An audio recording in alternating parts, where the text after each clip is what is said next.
Hi everyone, my name is Jess and today I'm going to be going through my September reading wrap up. I read quite a lot in September for me, like a lot. For the past few months of the year I've only read like 1 or 2 books a month. This month I read 5, which is great. I'm feeling very happy about it. So as with any normal wrap up, I'm literally just going to be going through the books I read, telling you my rating, a little bit about them and just like a few thoughts. But I really don't want to make any more long ass videos, so let's just get straight into it.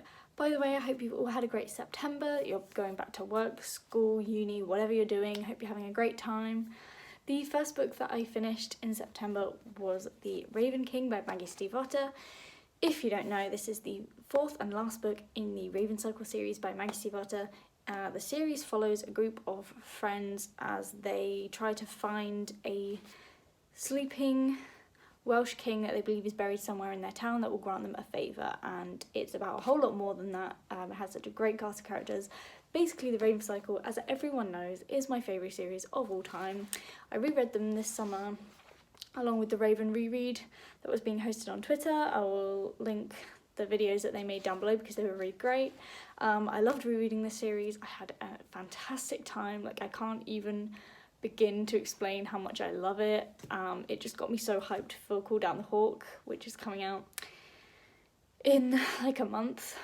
Wow, is it really a month? Basically, I loved it. I gave this a 5 out of 5, obviously. The Raven King isn't my favourite of the series, but I think it definitely has its great points. I think it... how do I explain? It almost has too much in it for a finale, if that makes sense. I feel like it could have even been 5 books because, you know, we get a whole new set of villains, we get a whole extra sort of plot almost in the last book, and I feel like it could have really been spread out even more, but I love it nonetheless. Absolutely fantastic conclusion. I love this series more than my life.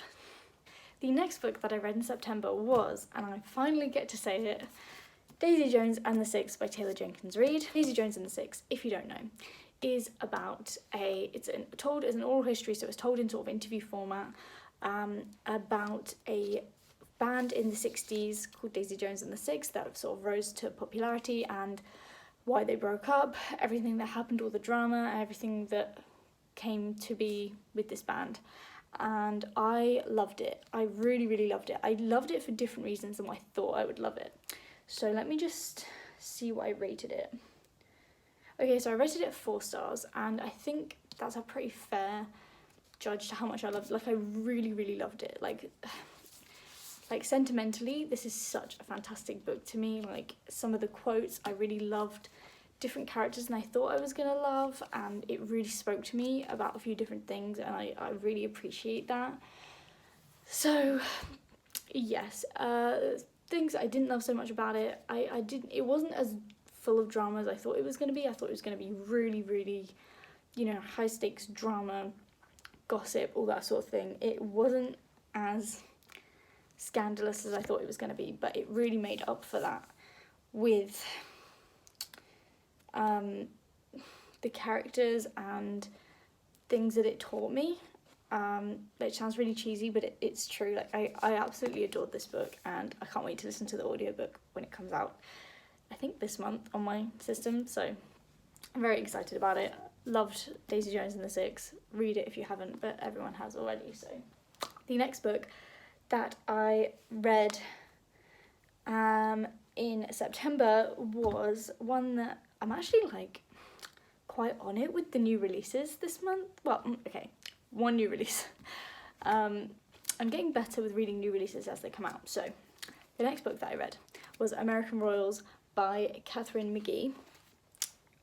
American Royals takes place in a sort of alternate timeline to ours, where during the American Revolution, George Washington actually became the first king, the first monarch of America, and since then there has been an American royal family rather than a government.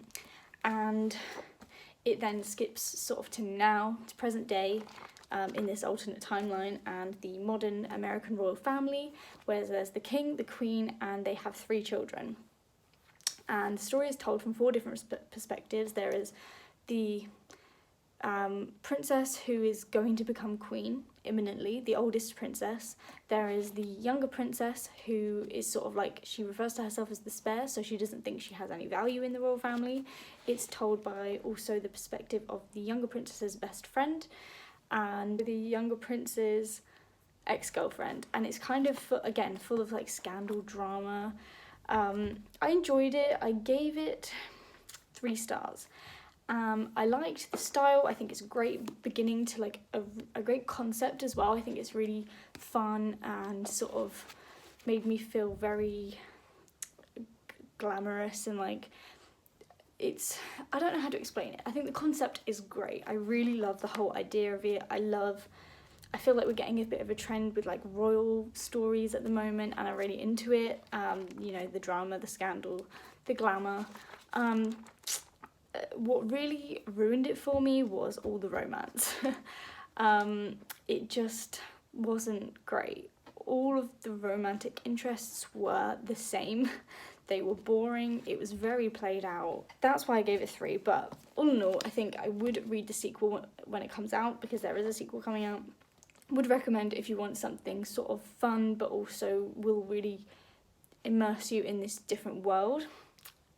So like, if you're a contemporary fan, you struggle with fantasy, this is maybe a good choice for you to branch out a little bit. Okay, well, on to my favourite one.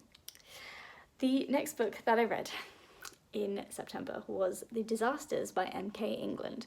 I listened to this on audiobook because I saw it was coming out on my audiobook platform months ago, so I just sort of saved it. I was like, yeah, I want to be reminded when that comes out because that looks interesting. The Disasters is about, it's a sci-fi, and it's kind of like Guardians of the Galaxy meets Firefly meets The Breakfast Club. This is set in the future, 100 or so years in the future. Earth has managed to colonize many different planets around the galaxy. And then if you want to go and work on any of the colonies or train to be anything in the colonies, you have to go to Ellis Academy, which is on the moon. Nax, who's our main character, has always wanted to be a pilot, so he finally gets his chance. He goes to Ellis Academy and he ends up being kicked out after the first day. On his way out with the other rejects of his year's class, the academy gets attacked by terrorists and they have to escape to some of the colonies and try and find out what happened. And it's just everything that I love. I gave it 5 out of 5 stars. Disasters was, I think, probably my favourite book of the year so far. It blew me away with how much I loved it. I mean, the concept I knew I would love anyway, you know, the found family group of misfits, and they're all like hilarious. And there is so much diversity in this book. Like, I can't even begin to explain how different all of the characters are, and the characters are just fantastic. Like, I would die for Nax. I'm not gonna lie. And one of the main things I loved about it for me was the fact that Nax is bisexual. He is a bisexual guy, which you don't see a lot of, first of all, in YA, and it doesn't shy away from it. He's not, you know, ashamed of his sexuality. He literally straight off the bat is like, oh, that guy's hot. Oh, she's also hot. I fancy everyone. And I just loved it so much. Like, I literally started re-listening to it last night. It's just absolutely so good, so fun. I can't even talk about it. I love it so much. Finally, the fifth and last book that I read this month, which was actually the book that tipped me over to finishing my reading goal for this year. I have completed my Goodreads reading challenge of 2019. I'm very excited about that.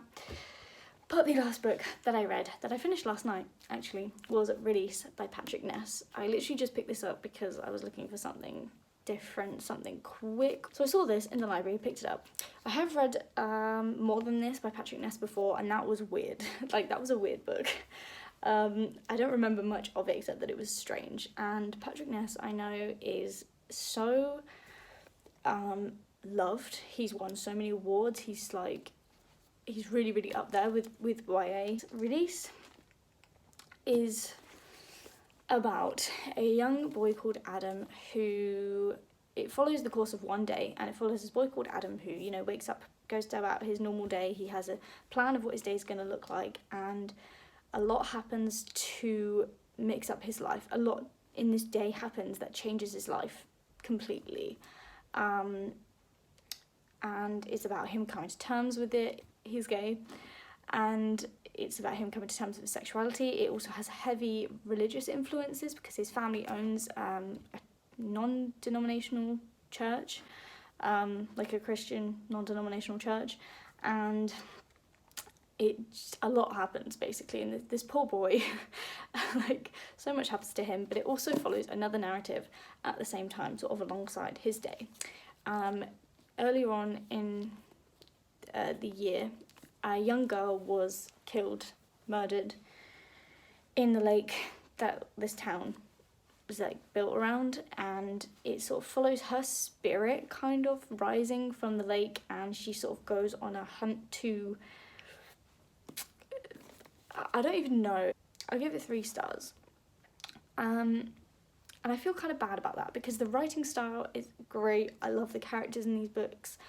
Like, Patrick Ness always does great characters, but he just sort of is very strange. Like, Adam's part of the storyline was fantastic. I could have easily just read a contemporary story about Adam's life, but the whole spirit thing wasn't just a normal ghost redemption story. It was like very strange, and I couldn't get my head around it, and I just sort of hated reading those parts. It was good, like the writing was great. I loved Adam as a character. Like, I would probably die for Adam, to be honest, but I had to write it down because half the time, you know, half of the storyline I just didn't really care about it.